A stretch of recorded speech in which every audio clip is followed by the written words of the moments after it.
What's good? My name is Zether, and welcome to What If Izuku Got One for All Early. Enjoy. Hey Ross, sauce it up. Shit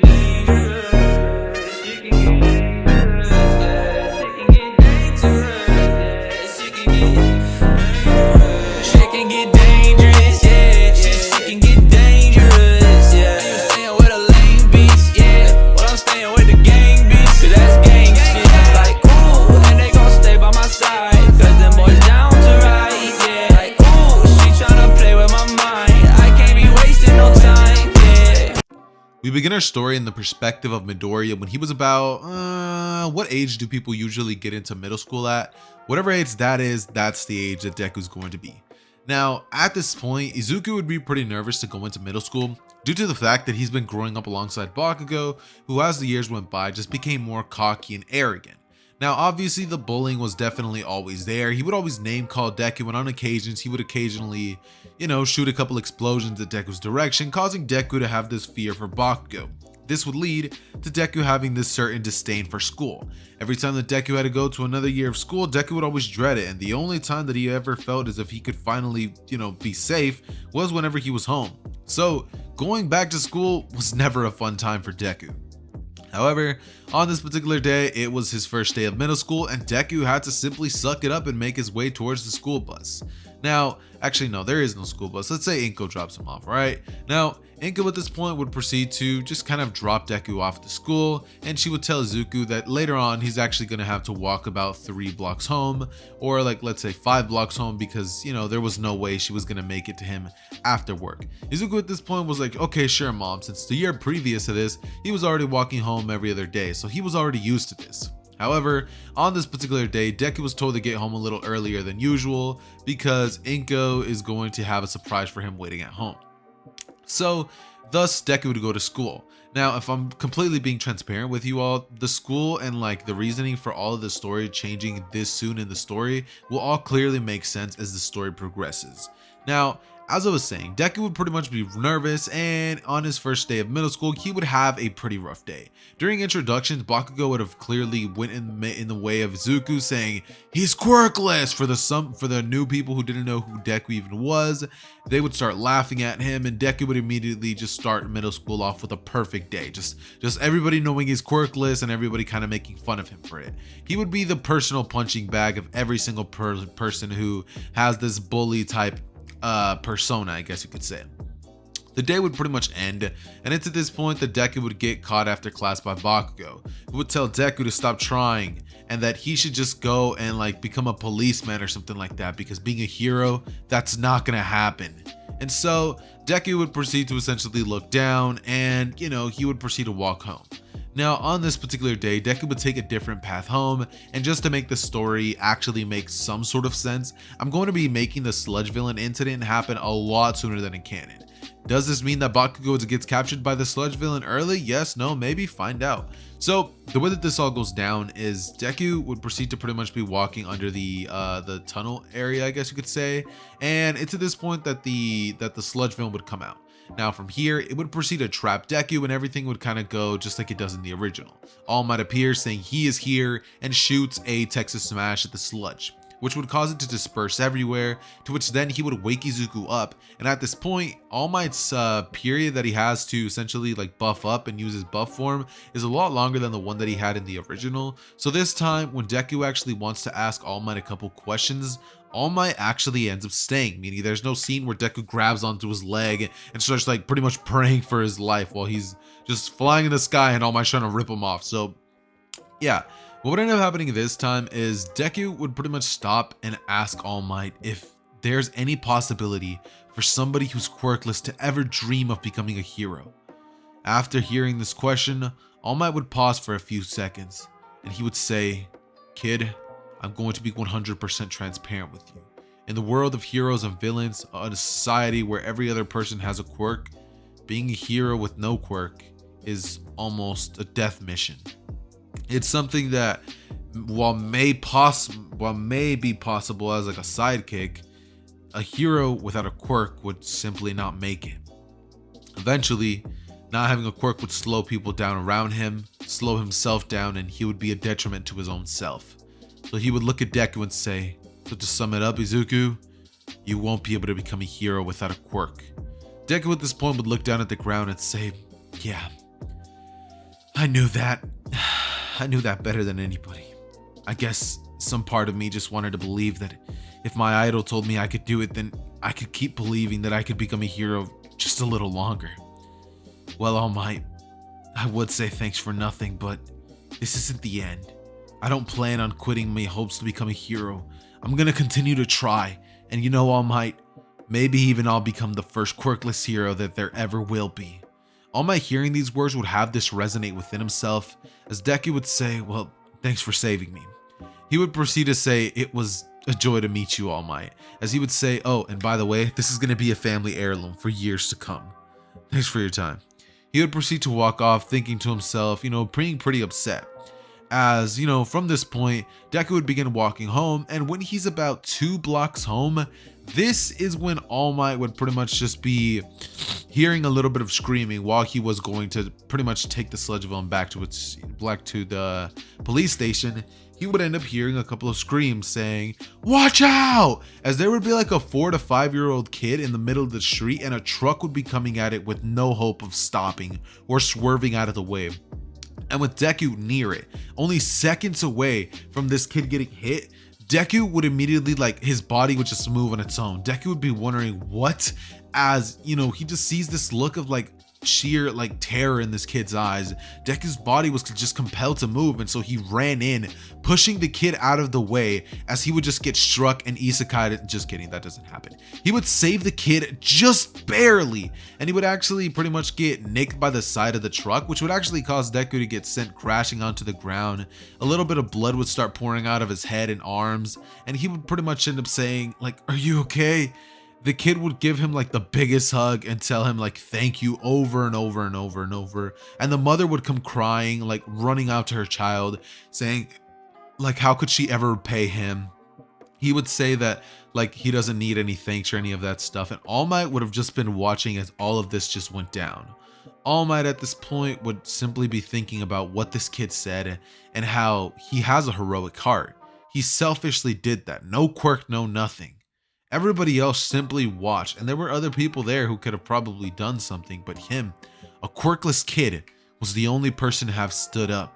So, All Might, seeing this act of heroism, would actually praise Deku when he ends up running into him and pretty much telling Zuko that he can become a hero, and that he will become a hero because All Might is going to be in his corner to back him up every step of the way.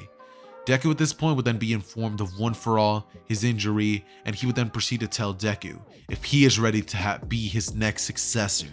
Deku would cry and say that he is, and from here, a couple of months would begin.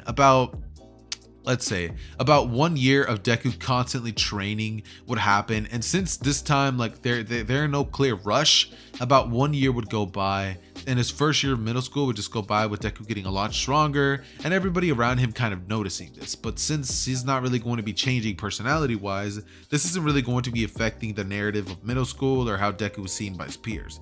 So middle school, just kind of imagine that it all stays the same. A couple of people think Deku's a little cooler, but other than that, that's really it. He gets about 2 other little random school friends that aren't really that good of friends, but they're just there for the ride.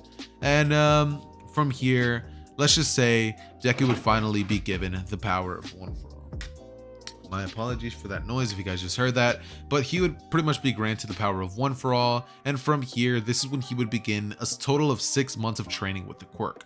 All Might and Deku would be trying to figure out why Deku can't use the full brunt of it all totally, and All Might at around the 6-month mark would end up pretty much contacting Gran Torino, to which Gran Torino then finally steps into the picture and ends up pretty much helping Deku with using the power of One For All throughout his entire body, pretty much telling him everything that he told him in canon, telling him that he needs to view this power as his own, not this idolized thing that is sacred. It's a quirk just like any other quirk, and Deku needs to use it like one. So Deku at this point would end up learning full cowling a lot sooner than in the original, and he would end up being able to control about 2% of full cowling, which is, it's solid, it's decent. And from here, he would proceed to continue training with a quirk of One For All for months on end. At this point, let's say we're just going to be having a little bit of a time skip to the final, no, not the final day of middle school, but let's say the day where the teacher would walk into the classroom and announce to everybody that, you know, he's not going to hand out these surveys for job careers, and instead he knows that they all want to become heroes. Now, Deku would be in the back of the class, pretty much squeezing his little, his hand grip strength thingy majigger, and, you know, he'd be answering some questions on his homework that he was wrapping up, when suddenly the teacher bursts in through the door and says, settle down, everybody. He would proceed to tell everybody that, you know, he knows they don't want to become random, you know, teachers or, you know, be cops. They want to become heroes. Everybody would freak out. He would proceed to explain that, you know, certain people want to go to certain schools. And when he finally gets to the name Izuku Midoriya and says, you want to go to UA, huh? This is when Bakugou would shoot an explosion straight at Deku's desk, which would send Deku flying back. And it's been a long time since Bakugou has met with Deku, admittedly, because Deku's kind of just stayed out of Bakugou's way and kind of never really retaliated any time that Bakugou has done anything to him up until this point, because everything before this was just name calling, and he had never done anything physical ever since like that first day of middle school. So what instead ends up happening is let's see, let me think. What instead ends up happening is Deku, do you guys hear that? Do you guys hear that? No, I don't think you guys do. There was like this cop going by. I'm sorry about that. But yeah. Anyways, so Deku would proceed to essentially just sit there and like get up as Bakugou looks at him and says, Midoriya, how dare you try to get into UA? That's a school that only I and I alone am gonna get in. People will be telling stories about how a student from a crappy school managed to get into the greatest high school for hero training ever. My name is going to be legendary, and it's not going to be spoiled by somebody like you, a quirkless loser. Deku at this point would begin slowly standing up as he would get in Bakugou's face and say, you know, Bakugou, I'm not going to be your punching bag anymore. I'm not the helpless kid you once knew. Bakugou at this point would start shooting explosions from his hand as the teacher would say, Bakugou, that's enough. Any more of that and you'll be expelled. As from here, Bakugou would grit his teeth and say, see you after class, Deku. And from here, Deku would proceed to complete the entire school day, when finally the teacher would leave the classroom and Deku would be packing up his book. Now this same day, the attack with the giant villain and Kamui Woods and Mount Lady would have still gone down, so Deku did still have this creepy notebook where he wrote all this information down. And so Bakugou comes in, exploding it, and from here Deku just kind of loses his cool. He ends up pushing Bakugou, telling him that he's done being his little punching bag, you know, he's not the same weakling he once knew. Bakugou at this point would say, well then I guess you'll have to show me, as immediately Deku would begin powering full cowling throughout his entire body. A full 30%. And I know you guys might be like, hey yo, 30%? Keep in mind, the kid had 2 years of training. So I think 30% full cowling is a solid spot to be at. Not only that, but at this current point, Izuku Midoriya had pretty much barely been tapping the powers of Black Whip at this point, and that is a very real possibility for the near future of Deku mastering by the time that he gets to the UA entrance exam. But, you know, we'll get to that bridge when we get to it. That being said, what ended up happening here is Deku powers up full cowling, and Bakugou would shoot an explosion at Deku, to which he would dodge, moving swiftly out of the way and sweeping Bakugou's leg, causing Bakugou to propel himself up into the air with an explosion and then blasting Deku into the wall, which would actually crash into the next school room, as Deku at this point would get up and say, fine, that's how you want to play it. He would then proceed to rush at Bakugou's direction and say, Black Whip! His ability would start slowly going crazy, but Deku would control it, and he would throw Bakugou out of the window. As Bakugou would land outside on the ground, Deku jumps down, and both of them would immediately rush at each other, with Bakugou using his pure just fighting ability to fight against Deku, and Deku would use his experience that he's been gaining over the past 2 years training with All Might and Gran Torino. Deku at this point is now a very experienced fighter and is honestly just mopping the floor with Bakugou, having this awesome stand up to your bully moment, you know what I mean? Bakugou would say, how dare you play me like a fool all this time, Deku, acting as if you didn't have a quirk when you clearly had one.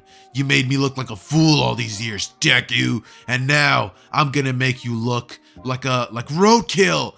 And he rushes in at Deku's direction and he proceeds to shoot a giant explosion at him, but Deku would grab Bakugou's wrist and hold him onto the ground, pinning him down, saying, "It's over, Bakugou."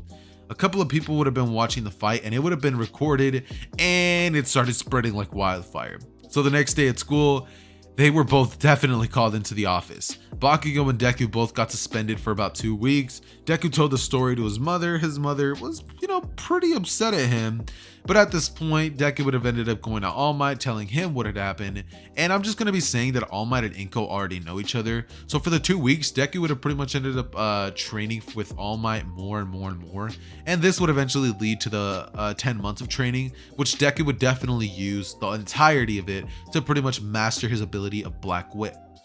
With that being said, Deku mastering the ability of Black Whip would end up, getting a lot stronger, if I do say so myself.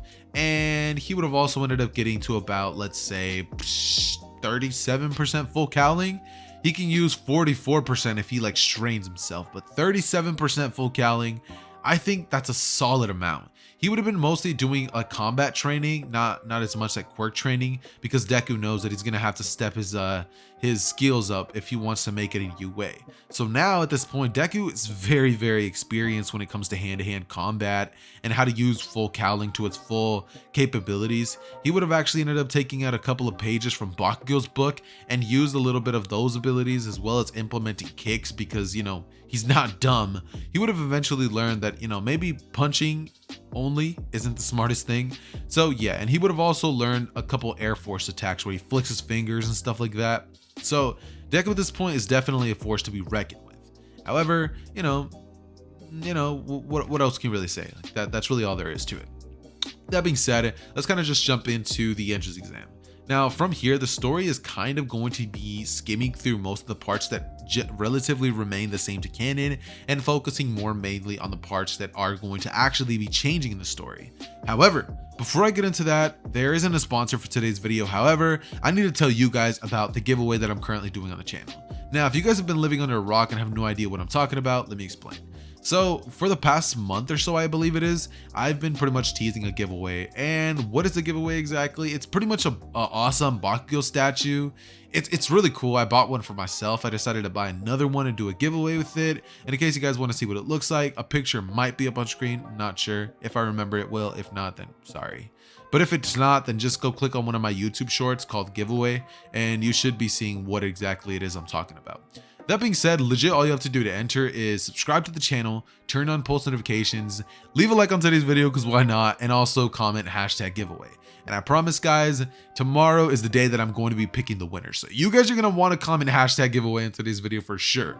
I'm pretty much going to be picking one person from every video and then putting it on a wheel and then spinning it, and whoever gets it, I'm just going to text you and be like, yo, you won. So definitely comment away in this video.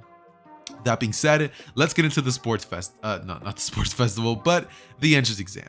Now, when this day comes around, Deku at this point would walk in with a hoodie, trying to kind of keep a low profile, and he would end up making his way towards the exam room. From here, the events would kind of play out just like they do in canon. Bakugou and Deku were next to each other. Deku takes a test. Deku does not end up muttering, so Ida doesn't pick on him, and then they all pretty much meet outside. Now, when Deku's outside and he notices Uraraka being visibly flustered and shy, this is where one of the few changes of the story are going to be going down. Deku would immediately try to go over there, trying to help her out with her anxiety, because he knows that he definitely has a little bit of nervousness within himself as well. And through these last couple of years, Deku has learned how to pretty much face a lot of the insecurities that Deku's had. With All Might's help by his corner, Deku's been able to grow as a person and genuinely become a better hero and just guy overall. So Deku would go over there to try to help her out, but that's when Ida would step in being like, hey, don't interrupt her. Deku would pretty much end up telling Ida that, oh, she just looked nervous and he wanted to help her out. But Ida would say, no, you can't bother her. And, he was just being a mean guy, honestly. But from here, President Mike would say, all right, go, go, go, go, go. And Deku would go inside as he would proceed to obliterate robot after robot after robot. And if you guys want to see what that looks like, here's a clip up on screen. Yeah, That's what it looks like. So yeah, Deku would start obliterating robots left and right, and instead of this time him having any fear, he would start actually racking up a grand total of 121 robot points by the end of everything. This is when eventually the 0-pointer would finally be let loose, and when Deku would notice Uraraka, this time instead of jumping into the air like a absolute like lunatic and just like trying to like destroy the 0-pointer, he would immediately shoot one of his black whip tendrils at Uraraka, throwing the rubble off of her and pretty much taking her on top of, on top of a building away from the 0-pointer. From here, Deku would start using his Black Whip ability to start swinging from roof to pretty much get as high as he can to the 0-pointer. He would use one of Black Whip's tendrils to swing up the 0-pointer's arms, and jumping into the air, he would power up a full 44% full cowling smash that he would shoot straight at the 0-pointer, sending it flying back and pretty much crashing into the ground. When everybody around sees this, they are just like flabbergasted, you know what I mean? And Deku at this point would land with a smirk on his face as he would think, that's perfect. I did exactly what you said, All Might. I let them know that I am here. And that, ladies and gentlemen, concludes What If Deku Got One For All Early. If you guys want a part 2, literally all you have to do is smash 500 likes and leave a comment down below letting me know what you guys want to happen in part 2. But with that being said, make sure you guys comment hashtag giveaway down below for a chance to be entered. I love each and every single one of you guys. It has been your boy Zither, and I am out. Peace.